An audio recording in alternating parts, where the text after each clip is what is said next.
Hello बच्चों, तो ये बिहार बोर्ड क्लास 10th के लिए मैंने 2027 का वीडियो बनाया है। ठीक है, तो एक्चुअल में ये मेरा तीसरा लेक्चर है, वो भी साइंस में केमिस्ट्री का। तो यहाँ पे जितना भी क्लास होगा टोटल फ्री होगा, आपको कोई भी कोर्स नहीं देना है। तो यहाँ टोटल है, बस आपको सिर्फ पढ़ना है और घर पे प्रैक्टिस करना है। तो ये तीसरा चैप्टर में हम आपको पढ़ाने वाले हैं। यहाँ पे एलिमेंट का परमाणु संख्या क्या होगा और उसका सिंबल, उसको लिखते किससे हैं, उसको डिनोट क्या चीज से करते हैं। बच्चों ये आपके लिए बहुत इंपॉर्टेंट, चूंकि आप अब केमिस्ट्री स्टार्ट कर दिया तो आपको बेसिक चीजें पता होनी चाहिए। केमिस्ट्री में जैसे आर्गन क्या है, उसको क्या चीज से लिखते हैं, क्लोरीन क्या है, उसका परमाणु संख्या क्या है, एटॉमिक नंबर क्या है। बिहार बोर्ड में ऑब्जेक्टिव में जैसे प्रश्न आ जाता है इसी टाइप से कि पूछेगा कार्बन का परमाणु संख्या क्या, बताओ। आप इजीली बता सकते हो, पूछेगा इसका संकेत क्या है। तो ये नॉर्मली क्वेश्चन रहता है, लेकिन फिर भी आपको आना चाहिए। ये बहुत फंडामेंटल ऑफ केमिस्ट्री है, ये आपको पता होना चाहिए। 1 से लेकर अगर आपको 30 तक पता है तो आपके लिए 1 से 10, आप 10th क्लास के लिए आप निश्चिंत हो जाओगे कि आपको और भी एक्स्ट्रा कुछ करना है एलिमेंट के लिए। समझ में आया बच्चों? ये आपके लिए इंपॉर्टेंट लेक्चर होने वाला है। तो अभी आपको इंग्लिश में सारा चीज दिख रहा होगा, यहां से 1 से लेकर 30 तक बताएंगे, इंग्लिश में दिख रहा होगा। फिर मैं आपको हिंदी में भी बताऊंगा कि उसको फिर कैसे लिखना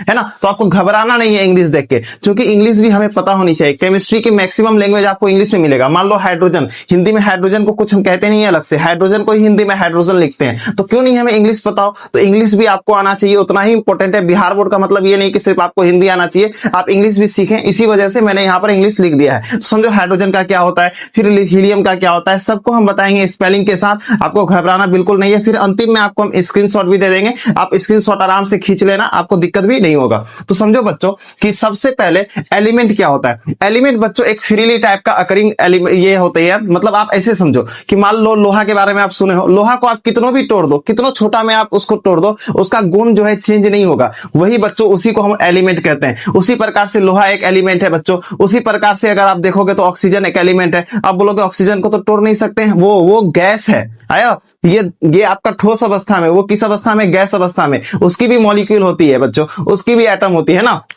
तो ये बात आपको याद रखना है। जैसे लोहा हो गया, फिर उसके बाद आप ये समझ लो चांदी हो गया, सोना हो गया, ये सारी चीजें एलिमेंट है। तो हम लोग 1 से 30 तक सीखेंगे। तो सबसे पहले एलिमेंट में ये हमेशा याद रखना, ये सीरियल नंबर आप चेंज नहीं कर सकते। आपको ये बात हमेशा पता होना चाहिए कि यहाँ पे हम 1 लिख दिए हैं तो 1 की जगह हाइड्रोजन की जगह हम मान लो कार्बन लिख देंगे। नहीं, ऐसा बिल्कुल भी नहीं हो सकता। ये पीरियोडिक टेबल है, ये आपका इसी क्रम पे होगा, आप इसको इधर से उधर नहीं कर सकते। तो सबसे पहले 1 नंबर में, मतलब आप ऐसे समझ लो कि 1 नंबर में आ जाएगा हाइड्रोजन और उसका सिंबल होगा H। तो इसको हम कैसे याद करेंगे?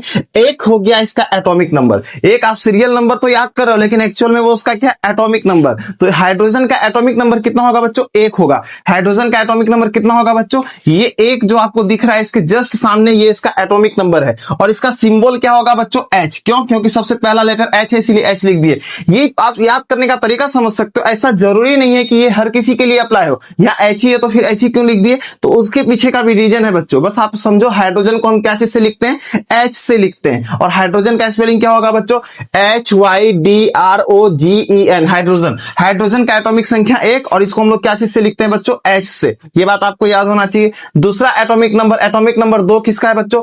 एटॉमिक नंबर 2 है किसका? हीलियम का, HELIUM। हीलियम का एटॉमिक नंबर 2 है। इसको लिखते क्या चीज से है बच्चों? H और E से। तो ये आपको पता होना चाहिए। और तीसरा में आता है बच्चों लिथियम। लिथियम को हम लोग लिखते हैं 3 से, मतलब 3 इसका एटॉमिक संख्या है और इसका सिंबल होगा Li से। तो अगर इसी टाइप से अगर हम आपसे पूछ लें कि 1 से लेके बच्चों 12 तक में आप हमको बताओ किसका जो है एटॉमिक संख्या 7 है, तो आप सबसे पहले 7 में आओगे। 7 के सामने क्या है बच्चों? नाइट्रोजन। तो नाइट्रोजन का एटॉमिक संख्या क्या हो जाएगा बच्चों? 7। एटॉमिक संख्या मतलब परमाणु संख्या। एटॉमिक संख्या को हिंदी में हम क्या बोलते हैं बच्चों? परमाणु संख्या। तो नाइट्रोजन का क्या हो जाएगा बच्चों? 7। अगर हम पूछेंगे कि इसका संकेत या सिंबल क्या होगा, संकेत को ही इंग्लिश में क्या बोलते हैं बच्चों? सिंबल। तो नाइट्रोजन को क्या चीज से लिखते हैं? कैपिटल N से। हमेशा याद रखना है, मैक्सिमम में क्या होता है, मैक्सिमम क्या, हमेशा लगभग पहला लेटर क्या होता है बच्चों? कैपिटल होता है। ये बात आपको याद रखना है। और ऐसा नहीं है कि पहला लेटर हम स्मॉल लिख दे, दूसरा लेटर कैपिटल। नहीं, पहला लेटर हमेशा कैपिटल ही होता है। ये बात आपको याद रखना है। यहां तक कोई दिक्कत? ठीक। अब है 3 नंबर में लिथियम, 4 नंबर में बेरिलियम, 5 नंबर में बोरोन, 6 नंबर में कार्बन, 7 नंबर में नाइट्रोजन, 8 नंबर में ऑक्सीजन, 9 नंबर में फ्लोरीन, 10 नंबर में नियोन, 11 नंबर में सोडियम और 12 नंबर पे मैग्नीशियम। तो मैग्नीशियम का एटॉमिक संख्या कितना हो जाएगा बच्चों? 12। सोडियम का कितना हो जाएगा बच्चों? 11। उसी टाइप से फ्लोरीन का कितना हो जाएगा? 9। उसी टाइप से बोरोन का कितना हो जाएगा? 5। उसी टाइप से बेरिलियम का कितना हो जाएगा? 4। अब आप थोड़ा सा यहाँ पे कंफ्यूज हो रहे होगे कि यहाँ पे मैंने क्या लिख दिया है ना, BE, ये क्या लिख दिया बच्चों? इसको R कहते हैं। R एक्चुअल में इसी टाइप से ही लिखा जाता है, तो आपको ये बात याद रखना है। R को हम हम लोग एक्चुअल में इसी टाइप से ही लिखेंगे। तो यहाँ पे हम लोग आर थोड़ा सा लिख के आपको बता देते हैं। ये क्या हो जाएगा बच्चों, ये हो गया आर। तो आर को हम लोग इस टाइप से लिखेंगे, तो इसमें आपको घबराना बिल्कुल भी नहीं है। तो बेरिलियम हो गया।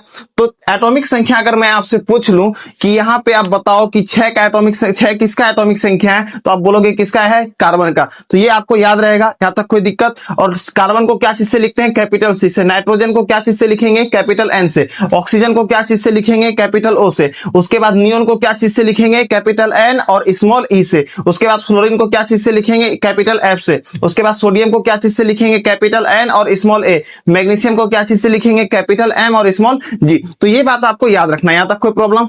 अब समझते हैं कि एल्युमिनियम, सिलिकॉन, फास्फोरस, सल्फर, ये सब की परमाणु संख्या क्या है। बच्चों देखिए ये सारा क्रम संख्या में है ना। तो एल्युमिनियम का एटॉमिक संख्या कितना हो जाएगा बच्चों, 13। सिलिकॉन का कितना हो जाएगा, 14। फास्फोरस का कितना हो जाएगा, 15। सल्फर का कितना हो जाएगा, 16।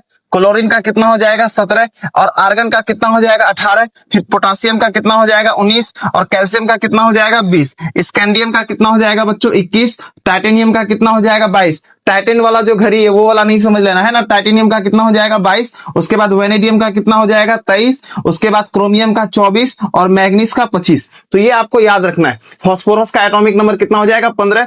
अब आप इसका संकेत सीखो, संकेत क्या होता है। एल्युमिनियम को हम लोग डिनोट करते हैं कैपिटल ए और स्मॉल एल से, तो ए एल हो जाएगा। सिलिकॉन को डिनोट करते हैं कैपिटल एस और स्मॉल आई से। फास्फोरस को लिखते हैं कैपिटल पी से। सल्फर को लिखते हैं कैपिटल एस से। क्लोरीन को हम लोग क्या चीज से लिखते हैं, सी और एल से। मतलब सी यहाँ पे कैपिटल होगा और एल क्या हो जाएगा बच्चों, स्मॉल होगा, है ना। ये आप इसको आई मत समझना, ये एल है, ये क्या है बच्चों, एल। आई इस टाइप से लिखा रहेगा। आर्गन को क्या चीज से लिखते हैं बच्चों, ए और स्मॉल आर से। पोटासियम को क्या चीज से लिखते हैं, कैपिटल के से। कैल्शियम को क्या चीज से लिखते हैं, सी और ए से, है ना। आप यहाँ पे नोटिस किए होंगे कार्बन को हम लोग क्या चीज से लिखे थे, कैपिटल सी से। उसी टाइप से बच्चों यहाँ पे कैल्शियम को हम लोग क्या चीज से लिखे, कैपिटल सी और स्मॉल ए। क्यों, क्योंकि सी यहाँ पे ऑलरेडी है, अब यहाँ है तो सेम हो जाएगा। इसको तो यूनिक बनाना पड़ेगा ना, तो उसके आगे क्या है, ए है, तो यहाँ पे ए स्मॉल लिख दिए। आया समझ में। तो कैपिटल सी और स्मॉल ए मतलब कैल्शियम। उसके बाद स्कैंडियम, स्कैंडियम को क्या चीज से लिखते हैं बच्चों, कैपिटल एस और स्मॉल सी से। टाइटेनियम, टाइटेनियम को लिखते हैं कैपिटल टी स्मॉल आई से। उसके बाद क्या है बच्चों, उसके बाद है वेनेडियम। वेनेडियम का बहुत आसान है बच्चों, वी से है, मतलब कैपिटल वी हो जाएगा। उसके बाद क्रोमियम, क्रोमियम को क्या चीज से लिखेंगे, सी और स्मॉल आर से। उसके बाद मैग्नीज को लिखेंगे कैपिटल एम और स्मॉल एन से। तो अब आप लोगों को ऐसा नहीं लगे कि जैसे आप लोगों के लिए हिंदी मैंने बताया नहीं है, तो यहाँ पे मैंने अब हिंदी भी लिख चुका है, ठीक है। तो अब यहाँ से आप देख सकते हो कि किसको हम किस तरह से लिखते हैं। हाइड्रोजन को हम लोग यहाँ पे ऐसे लिख दिए हाइड्रोजन, और हीलियम को यहाँ पे भी लिख दिए। तो अब आपको घबराना नहीं है, फिर से हम बता देते हैं। हाइड्रोजन को हम लोग क्या चीज से लिखते हैं, एच से। हीलियम को क्या चीज से लिखते हैं, एच ई से। लिथियम को क्या चीज से लिखेंगे, एल आई से। बेरिलियम, इसको पढ़ना कैसे है ना, आप हिंदी के थ्रू पढ़ सकते हो। ये बेरिलियम लिखा है, इसको बेरिलियम पढ़ेंगे। ये बोरोन लिखा है बच्चों, इसको बोरोन पढ़ेंगे। ये कार्बन लिखा है, इसे कार्बन पढ़ेंगे। ये नाइट्रोजन है तो इसे नाइट्रोजन पढ़ेंगे। तो घबराना नहीं है, ऐसा नहीं है आप मतलब फर्स्ट टाइम आए हो और NITROGEN को देख के निट्रोजन पढ़ दे रहे हो, निट्रोजिन पढ़ दे रहे हो। नहीं, ये निट्रोजिन नहीं है, ये नाइट्रोजन है। यहाँ पे लिख दिया है मैंने, आप इसको इस तरह से पढ़ लोगे, ठीक है। ऑक्सीजन है, ये ऑक्सीजन है, आप इसे ऐसे पढ़ लोगे। फ्लोरीन है, ये फ्लोरीन। अब ऐसा नहीं है कि ये नहीं रहेगा, आप पढ़ ही नहीं पा रहे हो उसे, फ्लोराइन बोल दोगे, नहीं, ये फ्लोरीन है, आपको इस तरह से पढ़ना है, ठीक है। उसके बाद ये नियोन है, फिर ये सोडियम है, ये मैग्नीशियम है। ये जो यहाँ पर हिंदी लिखा है ना, इससे आपको हेल्प किया होगा। जैसे आप ये नहीं पढ़ पा रहे हो ना, तो आप इसके थ्रू इसे आराम से पढ़ सकते हो। ठीक उसी टाइप से यहाँ पर भी वही क्या है, एल्युमिनियम है। इसे आपको पढ़ने में दिक्कत होगा तो हिंदी पढ़ लेना। क्या लिखा हुआ है, एल्यूमिनियम, तो इसे क्या बोलेंगे, एल्यूमिनियम। ये क्या लिखा है, सिलिकॉन, तो यहाँ पढ़ेंगे सिलिकॉन।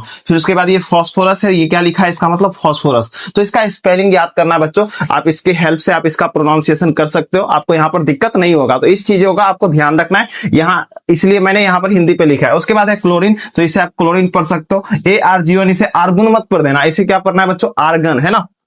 उसके बाद POTASSIUM, इसे क्या पढ़ोगे बच्चों, पोटेशियम पढ़ोगे, है ना। उसके बाद ये कैल्शियम है, फिर ये क्या है बच्चों, स्कैंडियम, ये क्या है बच्चों, टाइटेनियम, फिर ये क्या है बच्चों, वेनेडियम। ये फिर पढ़ने में दिक्कत होगा आपको, तो कुछ भी नहीं करना, ये पढ़ना है क्रोमियम। फिर क्या होगा बच्चों, मैग्नीज। तो इस तरह से हम इसका प्रोनाउंसिएशन कर सकते हैं। है, इसके बाद आयरन, आयरन उसके बाद कोबाल्ट, कोबाल्ट के बाद है बच्चों निकेल, निकेल के बाद कॉपर, फिर अंतिम में जिंक। आपको बस 30 तक ही याद करना है क्लास 10 तक। आपके पास बहुत समय है, आप डेली अगर 5 भी याद करते हैं आपको कंप्लीट याद हो जाएगा। आप कॉपी में डेली लिख लो, सुबह जब भी उठते हो एक बार 1 से 30 तक देख लो, अच्छा ये क्या है, यहां से यहां तक है। आपका डेली बेसिस पे अगर रिवीजन होगा ना, आप कभी भी नहीं भूलोगे, ठीक है। इससे बहुत बेनिफिट है। एक तो आपको एटॉमिक नंबर याद रहेगा, तो वैलेंसी वगैरह निकालने में आपको टेंशन नहीं होगा। फिर उसके थ्रू आप मास भी कैलकुलेट कर सकते हो इजीली। आगे बताऊंगा ये सारी चीजें क्या होती है ना। तो फिलहाल आपके लिए क्या है, आयरन, आयरन का एटॉमिक संख्या कितना है, मतलब परमाणु संख्या कितना है, 26। कोबाल्ट का परमाणु संख्या मतलब इंग्लिश में एटॉमिक नंबर कितना है, 27। निकेल का कितना है बच्चों, निकेल का एटॉमिक है कितना नंबर, 28, और उसके बाद हिंदी में बोले तो 28।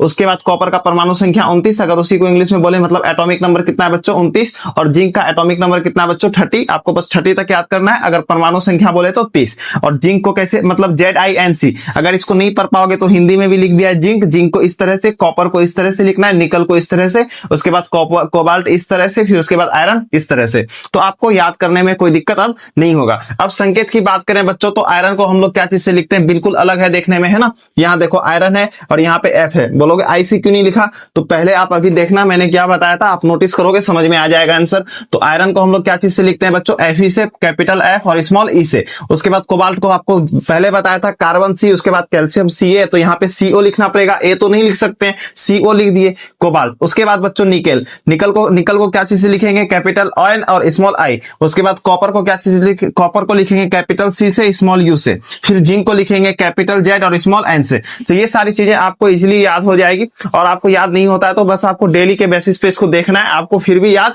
हो ही जाएगा, ठीक है। तो ये ज्यादा कोई हार्ड चीज नहीं है, बस इससे बेनिफिट क्या होगा कि जो स्ट्रक्चर वगैरह है, जो बैलेंसिंग वाली चीजें हैं, तो आपको समझ में क्रिस्टल और क्लियर हो जाएगी, आपको आसानी से समझ में आएगी, है ना। तो ये 1 से लेकर 30 तक परमाणु संख्या आपको याद करना है, इसको डेली बेसिस पे रिवाइज करना है, ये बहुत इंपॉर्टेंट है। तो अब आपको थोड़ा सा फील आ रहा होगा केमिस्ट्री का, अच्छा ये परमाणु संख्या है, CO है, NI है, अब थोड़ा केमिस्ट्री का लैंग्वेज समझ में आ रहा होगा। तो एक्चुअल में यही केमिस्ट्री, ये फंडामेंटल ऑफ केमिस्ट्री आपको बहुत इजी भाषा में समझा दिया है। अब थोड़ा सा जो लेवल है वो धीरे धीरे हार्ड होगा, फिर बैलेंसिंग पढ़ाएंगे, फिर टाइप्स ऑफ रिएक्शन पढ़ाएंगे, अभी बहुत सारी चीजें हैं पहला चैप्टर पे जो आपको बताना है। अब समझते हैं बच्चों कि रासायनिक समीकरण को हम लोग किस तरह से लिखते हैं। ये किसी ऐसा नहीं है कि मन में कुछ भी आएगा और लिख देंगे, नहीं ऐसा नहीं है, इसके पीछे लिखने का नियम है बच्चों। तो आपको उस चीजों का ध्यान देना है। तो सबसे पहले समझो इसका नियम क्या है ना। उसके बाद हम आपको बताएंगे आखिर उसे कैसे लिखेंगे, फिर ढेर सारा एग्जाम्पल भी समझाएंगे। आपका और भी डाउट क्या हो जाएगा बच्चों, यहाँ से क्लियर हो जाएगा। तो सबसे पहले आपको हम बताए थे इससे पहले वाला क्लास में कि अभिकारक क्या होता है, प्रतिफल क्या होता है। जो रासायनिक अभिक्रिया में जो भाग लेता है ना बच्चों, जो भाग लेता है, जो सबसे पहले होता है, जो मतलब मिल के कुछ बनाता है, जो सबसे पहले पार्टिसिपेट करता है, उसको हम क्या बोलते हैं, अभिकारक। इंग्लिश में हम उसे रिएक्टेंट्स कहते थे।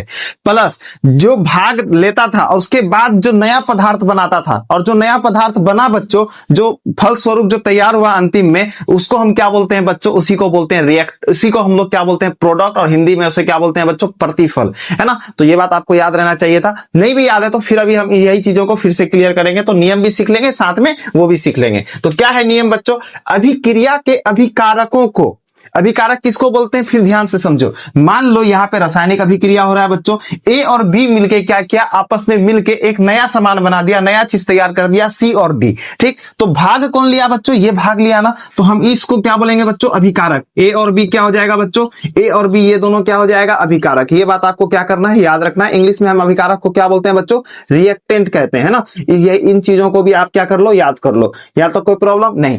तो अभिक्रिया के जो ये रिएक्शन है बच्चों, ये अभिक्रिया, ये एक तरह का रिएक्शन है ना। अभिक्रिया के अभिकारकों को, किसको, अभिकारकों को उनके संकेतों या उनके संकेतों, ध्यान देना है, या अनुसूत्रों के पदों में। संकेत मतलब देखो, मान लो कार्बन जो है कार्बन जो है ऑक्सीजन के साथ मिलकर क्या बना देता है, कार्बन डाइऑक्साइड। तो ध्यान देना है, कार्बन किसके साथ मिलकर, ऑक्सीजन के साथ। तो कार्बन को हम लोग ऐसे नहीं लिखेंगे, इस टाइप से हम लोग यहाँ पे ये नहीं लिखेंगे कार्बन प्लस ऑक्सीजन, नहीं, ये गलत हो जाएगा। इसे हम लोग इस तरह से नहीं लिखेंगे। ये हाँ वर्ड में लिख सकते हैं समझाने के लिए, लेकिन जब रासायनिक अभिक्रिया लिखना हो, है ना, जब हम उसको समीकरण के तौर पे लिखेंगे, मतलब इक्वेशन के तौर पे लिखेंगे। किसके तौर पे बच्चों, इक्वेशन, जहां पे फॉर्मूला होगा, है ना। अगर हम उसे इक्वेशन के तौर पे लिखते हैं तो हम क्या करेंगे, ये जो यहाँ पे अभिकारक होगा हम उसको संकेत के फॉर्म पे लिखेंगे। कार्बन को क्या चीज से लिखते हैं बच्चों, सी से। उसके बाद ऑक्सीजन को क्या चीज से लिखते हैं बच्चों, O से, है ना। अभी ये O2 O3 वगैरह छोड़ दो, बस अभी ध्यान दो, हम लोग उसको क्या चीज से लिखेंगे, सी से, और और यहाँ क्या लिखेंगे बच्चों, ओ से। यहाँ तक कोई प्रॉब्लम नहीं। तो ये बात आपको क्या करना है, नोटिस करना है, ध्यान देना है।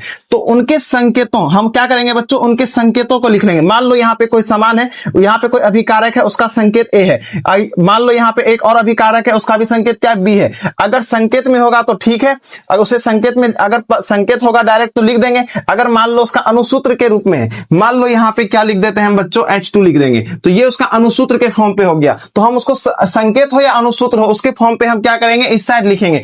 अनुसूत्रों के पदों में समीकरण को बाईं ओर लिखा जाता है, ठीक है। इस समीकरण में कहां पे लिखेंगे, अभिकारक को बाईं ओर। तो इन दोनों में बाईं ओर कौन है, ये है। ये बात आप याद कैसे करोगे, दिक्कत होगा ना याद करने में, बहुत आसान है बच्चों। आपको कुछ भी नहीं करना, आप दोनों हाथ रखो, दोनों हाथ को बच्चों आप ऐसे निकालो, इस टाइप से। बताओ, आप अपने उंगली के सामने देखो, ये क्या बन रहा है, ये वाला चीज बी बन रहा है ना। इसका मतलब ये बाईं हाथ है। ये कौन सा हाथ है बच्चों, बाईं हाथ। अब आप ऐसे घूम जाओ, ये आपको कौन सा हाथ दिख गया, बाईं हाथ।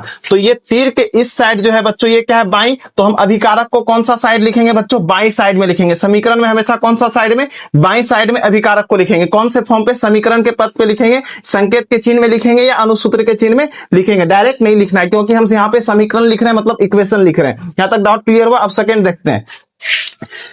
अब है अभिकारकों के सूत्रों के बीच, अभिकारक जो भाग ले रहा है उसके सूत्रों के बीच में जोड़ का चिन्ह दिया जाता है। किसका चिन्ह देना है बच्चों, जोड़ का चिन्ह। ऐसा नहीं है ए और बी आपस में क्या किया, पार्टिसिपेट किया, भाग लिया, रिएक्शन किया, तो हम यहाँ पे कुछ नहीं देंगे। नहीं, इसके बीच में क्या चीज का चिन्ह देना है बच्चों, जोड़ का चिन्ह देना है ना। ये वाला चिन्ह देना, जो भाग लिया, जो अलग अलग है, उसके बीच में जोड़ का चिन्ह देना है। जैसे मान लो बच्चों, यहाँ पे हम लिख देते हैं H2 + O2, है ना। तो ये क्या हो जाएगा बच्चों, ये अलग अलग हो गया। इसको क्या बोलेंगे, ये अलग अलग हो गया। इसको हम लोग ऐसे नहीं लिख सकते हैं बच्चों, ये गलत हो जाएगा, है ना। तो हम इसके बीच में जोड़ का चिन्ह देंगे। ये बात आपको याद रखना है। तो अभी आप क्या क्या सीखे, अभी आप सीखे। तो सबसे पहले हम क्या करेंगे, अभिकारक को बाईं ओर लिखेंगे। अभिकारक को कहां लिखेंगे बच्चों, बाईं ओर। उसके बाद अगर मान लो यहाँ पे दो भाग ले रहा है या जितना भी भाग ले रहा है, तो उसके बीच में क्या चीज का चिन्ह देंगे बच्चों, जोड़ का चिन्ह देंगे। ये आपको याद रखना है। उसके बाद है तीसरा नियम कि अभिक्रिया के प्रतिफलों को, अब प्रतिफल किसको बोलते हैं बच्चों, प्रतिफल बोलते हैं प्रोडक्ट को। ए और बी मिलके एक नया पदार्थ बना दिया ना, ये सी और डी, तो ये प्रतिफल हो जाएगा बच्चों। हिंदी में इसे क्या बोलते हैं, प्रतिफल, और इंग्लिश में हम इसे क्या बोल सकते हैं, प्रोडक्ट। जो नया पदार्थ बना वही क्या कहलाएगा, प्रोडक्ट। तो अभिक्रिया के प्रतिफलों को उनके संकेतों या अनुसूत्रों के पदों में समीकरण के दाईं ओर लिखा जाता है। जैसे इसको बाईं ओर लिखे और प्रतिफल को किधर लिखेंगे, दाईं ओर। ये बायां साइड हो गया और ये कौन सा हो गया, दाईं साइड। तो आपको ये बात याद रखना है। दाईं कैसे निकालोगे, फिर आप हाथ ऐसे निकालो, ऐसे देखो क्या बन रहा है, इधर डी बन रहा है ना बच्चों, ये डी बनाना, फिर हाथ आप ऐसे घुमा, तो आपको जो साइड है ये दायां है, इसका मतलब ये दाईं ओर होगा। प्रतिफल कौन सा साइड होगा बच्चों, दाईं ओर। तो याद करने में भी कंफ्यूजन नहीं होना चाहिए। यहां तक आपका क्लियर हो गया डाउट। तो हम लोग अभिकारक को बाईं ओर लिखेंगे और प्रतिफल को दाईं ओर लिखेंगे। अभिकारक बाईं ओर और प्रतिफल दाईं ओर। हमेशा, चाहे दुनिया में कहीं पे भी ये चीज दुनिया में कहीं भी चले जाओ आप चाहे अमेरिका क्यों नहीं चले जाओ, आपको यहाँ पे प्रोडक्ट को दायां ओर लिखना पड़ेगा। उसके बाद रिएक्टेंट को कौन सा ओर लिखना पड़ेगा, बायां ओर लिखना पड़ेगा। ये बात आपको याद रखना है, ठीक। यहां तक कोई दिक्कत। अब देखो बच्चों, प्रतिफलों के सूत्रों के बीच जैसे वहां जोड़ का चिन्ह देते थे, यहां भी क्या करना है, जोड़ का चिन्ह देना है। तो सी और डी बनाया, तो ये दोनों अलग अलग है ना, ये दोनों अलग अलग प्रोडक्ट है। मान लो यहाँ पे NaCl होता और यहाँ पे H2 रिलीज होता, तो दोनों तो अलग अलग होता। तो इन चीजों का ध्यान रखना है। उसके बाद अंतिम पॉइंट क्या है बच्चों, अभिकारकों और प्रतिफलों को एक तीर चिन्ह द्वारा, कौन सा चिन्ह बच्चों, तीर चिन्ह द्वारा। ये जो आप चिन्ह देख रहे हो ना, ये बहुत इंपॉर्टेंट है। इंग्लिश में हम इसे एरो बोल सकते हैं। इंग्लिश में क्या बोलेंगे बच्चों, एरो, और हिंदी में हम इसे क्या बोलेंगे, तीर। हिंदी में क्या बोलेंगे, तीर। तो ये जो तीर है ना, ये देना बहुत जरूरी है। मान लो ये अभिकारक रिएक्शन कर रहा है, क्या बना रहा है, तो ये बात किससे पता चलेगा, तीर से पता चलेगा ना, एरो से पता चलेगा। तो इसको पढ़ने का नियम भी है, A+B arrow C+D, A+B arrow C+D, ऐसे भी बोल सकते हो, A+B गिव्स C+D, A+B तीर C+D। तो आप इसे इस तरह से भी पढ़ सकते हो। फिर से पढ़ो, अभिकारक और प्रतिफलों को एक तीर चिन्ह द्वारा अलग अलग प्रदर्शित किया जाता है। ये तीर चिन्ह द्वारा क्या करते हैं, अलग अलग क्या होता है, प्रदर्शित कर देता है। अभिकारक का पता चलता है, प्रतिफल का पता चल पाता है। किसके वजह से, इसी तीर की वजह से। अगर तीर नहीं रहता तो आप बता नहीं पाते। यहां तक कोई दिक्कत। तो तीर चिन्ह यह दिखाता है कि अभिक्रिया किस दिशा की तरफ हो रही है। पता चल गया ना, प्रतिफल किधर बन रहा है। मतलब इससे हमें यह पता चल जाता है कि अभिक्रिया होने के फलस्वरूप क्या तैयार हो रहा है, किधर तैयार हो रहा है। तो यह बात हमें पता चल जाता है। तो यह बात आपको याद रखना है। अब हम कुछ रियल एग्जांपल देंगे, जो रियल बेस्ड इक्वेशन होगा, आप वहां से और भी क्लियर तरीके से समझ पाओगे। आपके पास रियल बेस्ड एग्जांपल होगा। अब आप यहां से और भी अच्छे से समझ पाएंगे। तो हम सबसे पहले बच्चों हम यहाँ पे लिखें H2 + Cl2 gives 2HCl। आपको यहां हम 3-4 चीज सिखाएंगे। पहले हम इसको पढ़ेंगे कैसे। इसको पढ़ेंगे बच्चों, H के साथ 2 है तो H2, जोड़ का चिन्ह है तो प्लस, उसके बाद Cl2 तो इसको पढ़ेंगे Cl2। उसके बाद ये जो तीर है ना बच्चों, ये तीर, इसको आप एरो बोलो, थोड़ा स्टैंडर्ड लगता है ना, सुनने में क्या लगता है, स्टैंडर्ड। तो आप लोग बिहार बोर्ड से हो ना, थोड़ा सा इसको और भी स्टैंडर्ड करो। आप ही लोगों के पास मौका है बच्चों, जब आप लोग थोड़ा सा स्टैंडर्ड से पढ़ोगे ना, तो आपका जो न्यू बैच होगा वो भी स्टैंडर्ड से पढ़ेगा। तो वो चीजें इनहेंस होनी चाहिए, है ना। आप इसे तीर भी बोल सकते हो, कोई दिक्कत नहीं है। आप इसे गिफ्ट भी बोल सकते हो, कोई दिक्कत नहीं है। तो H2 + Cl2 एरो 2HCl क्या हो जाएगा बच्चों, 2HCl। तो अब आपको बताना इसमें नियम कैसे अप्लाई हुआ। तो सबसे पहले इस साइड वाला को बच्चों हम लोग क्या बोलते हैं, इस साइड वाला को, बाईं ओर वाले को बच्चों हम लोग क्या बोलते हैं, इसको हम लोग बोलते हैं अभिकारक। इसको हम लोग क्या बोलते हैं बच्चों, अभिकारक। तो हम यहाँ पे लिख देते हैं अभिकारक, और इंग्लिश में बच्चों हम इसे क्या बोलते हैं, रिएक्टेंट, है ना। तो हम इसे क्या लिख देंगे, रिएक्टेंट। इसका मतलब बच्चों यहाँ पे जितना सारा इक्वेशन है, यहाँ पे जितना भी सारा इक्वेशन है, पहला इक्वेशन हो गया, ये दूसरा इक्वेशन हो गया, और ये तीसरा इक्वेशन हो गया, ये चौथा इक्वेशन हो गया। आप इक्वेशन देख के आप मत डरो बच्चों, इक्वेशन मैंने आपको डराने के लिए नहीं दिया है, आपको यहां पर याद भी नहीं करना है, बस आपको बताया है कि यहां पर नियम अप्लाई कैसे हुआ, ये इक्वेशन को लिखने के लिए। इक्वेशन को बच्चों हिंदी में हम क्या बोलते हैं, समीकरण बोलते हैं। यहां पे मैंने लिखा है ना इक्वेशन को हिंदी में समीकरण। ये समीकरण है, ये समीकरण है, ये समीकरण है, ये समीकरण है। समीकरण में मतलब बच्चों आपको ध्यान रखना है, समीकरण में यहां शब्दों में नहीं लिखना है, यहां पे हम लोग उसको संकेत में, या अगर गुणसूत्र होगा या अनुसूत्र होगा तो उसे अनुसूत्र के फॉर्म पे लिखना है ना। तो यहां पे हम लोग संकेत का यूज करेंगे बच्चों, यहां पे हम लोग शब्दों का यूज नहीं करेंगे। यहां ऐसा तो नहीं है ना H2 लिख दिए तो हाइड्रोजन हम लिख दिए हिंदी में, नहीं बच्चों, हम उसे संकेत के फॉर्म पे लिखें, है ना, उसके अनुसूत्र के फॉर्म पे लिखें। तो ये बात का आपको ध्यान देना है। तो सबसे पहले जो बायां साइड होगा बच्चों, उसे क्या बोलेंगे, अभिकारक। तो जब भी आप कोई इक्वेशन को देखो, कोई समीकरण को देखो, तो आप देख के ही बता दोगे कि इसमें अभिकारक कौन है और प्रतिफल कौन है। तो बताओ तो बच्चों, इसमें से अभिकारक कौन है और प्रतिफल कौन है। तो बोलोगे बच्चों, जो भी बाईं ओर होगा, जो किधर होगा बच्चों, बाईं ओर, जो इस साइड होगा, इस साइड, है ना, तो इसे क्या बोलेंगे बच्चों, इसे हम लोग क्या बोलेंगे, अभिकारक। फिर से हम लिख देते हैं बच्चों, ये चीजें आपकी क्या होनी चाहिए, पूरा क्लियर, फंसना नहीं है बच्चों आगे, है ना। इंग्लिश में इसे क्या बोलते हैं बच्चों, रिएक्टेंट। एकदम आसान भाषा में आप इसे सीखोगे, यहां तक कोई दिक्कत।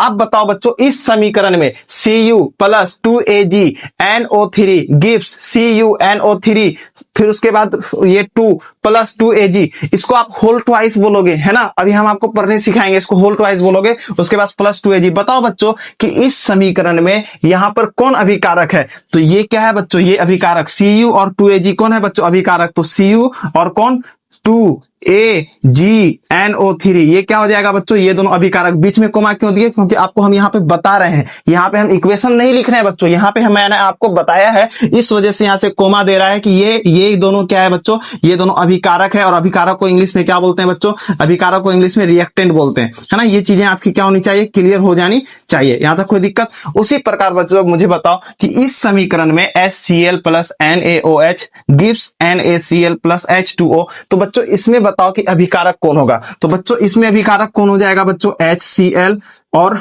NaOH, ये दोनों क्या हो जाएगा बच्चों, ये दोनों अभिकारक हो जाएगा। तो हम यहाँ पे लिख सकते हैं ना बच्चों, अभिकारक। और अभिकारक को फिर से बताओ बच्चों, इंग्लिश में क्या बोलते हैं, रिएक्टेंट। तो हम यहाँ पे क्या लिख देंगे, रिएक्टेंट। तो ये आपका क्लियर हो गया। जो भी बाईं ओर होगा, जो किधर होगा बच्चों, बाईं ओर होगा, तो उसे हम लोग क्या बोलेंगे, अभिकारक बोलेंगे। यहां तक कोई दिक्कत। जो भाग लेता है उसे क्या बोलते हैं, अभिकारक। यहां तक कोई प्रॉब्लम नहीं। अब बच्चों इन दो, ये यहां पर कितना अभिकारक है, तो यहां पर 2 अभिकारक है। यहां पर कितना है, 2 है। यहां पर कितना है, 2 है। यहां पर कितना है, 2 है ना। वो अलग बात है कि कोई एलिमेंट है, कोई कंपाउंड है, उससे हमें क्या फर्क पड़ता है, कोई फर्क नहीं पड़ता है।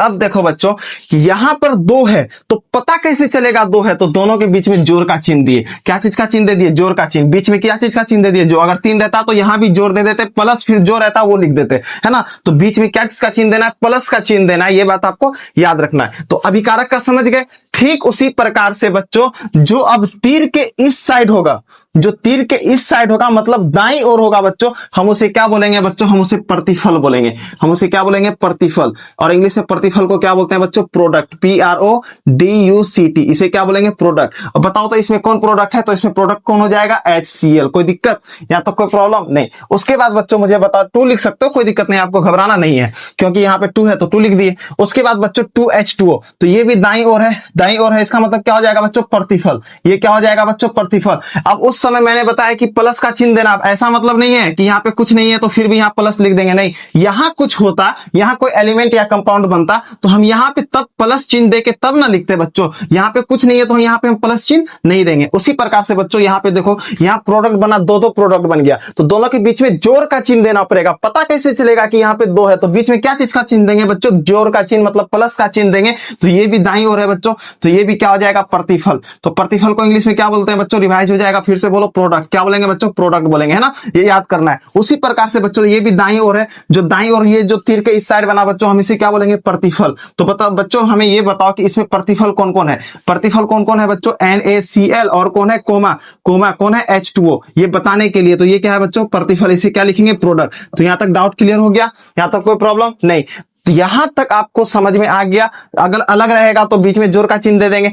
और हाँ, जैसे ही अभिकारक रिएक्शन करता है तो बना के देता है ना कुछ, तो ये बना के देने से पहले यहाँ पे बच्चों हम तीर लगा देंगे। क्या लगा देंगे बच्चों, तीर, एरो लगा देंगे। ये एरो लगाना बहुत जरूरी है, और एरो हमेशा ऐसा ही देना है, इसके अलावा दूसरा टाइप से नहीं दे देना। ऐसा नहीं कि ऐसे कर देंगे, नहीं, ये गलत होगा। एक डंडा खींचना है, उसमें ऐसे कर देना, ये एरो इस टाइप से ही आपको देना है। तो इस तरह से आप इसको पढ़ते कैसे इक्वेशन को वो भी समझ लो।